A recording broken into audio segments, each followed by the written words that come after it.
Hello students, நீங்க 160 to 165 cut ஆஃபா உங்களுக்கான top 10 college பத்தி பார்ப்போம் வாங்க. சோ ஃபர்ஸ்ட் எடுத்த வந்து பாத்தீங்கன்னா saint Joseph institute of technology Chennai.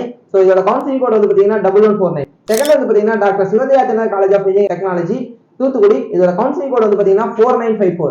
So third வந்து பாத்தீங்கன்னா SRM Valliammai engineering college Chennai. So இதோட கவுன்சிலிங் கோட் வந்து பாத்தீங்கன்னா 1422. ஃபோர்த் வந்து பாத்தீங்கன்னா government college of engineering Dharmapuri. இதோட கவுன்சிலிங் கோட் வந்து பாத்தீங்கன்னா 2369. ஃபிஃப்த் வந்து பாத்தீங்கன்னா Ramco institute of technology. So இதோட கவுன்சிலிங் கோட் வந்து பாத்தீங்கன்னா 4023. சிக்ஸ்த் வந்து பாத்தீங்கன்னா university college of engineering Tiruchi. So இதோட கவுன்சிலிங் கோட் வந்து பாத்தீங்கன்னா 3011. செவன்த் வந்து பாத்தீங்கன்னா KCG college of technology Chennai. இதோட கவுன்சிலிங் கோட் வந்து பாத்தீங்கன்னா 1311. எய்த் வந்து பாத்தீங்கன்னா எஸ்ஆர்எம் மதுரை இன்ஜினியரிங் காலேஜ். இதோட கவுன்சிலிங் கோட் வந்து பாத்தீங்கன்னா 5842. நைன்த் வந்து பாத்தீங்கன்னா government college of engineering Theni. இதோட கவுன்சிலிங் கோட் வந்து பாத்தீங்கன்னா 5001.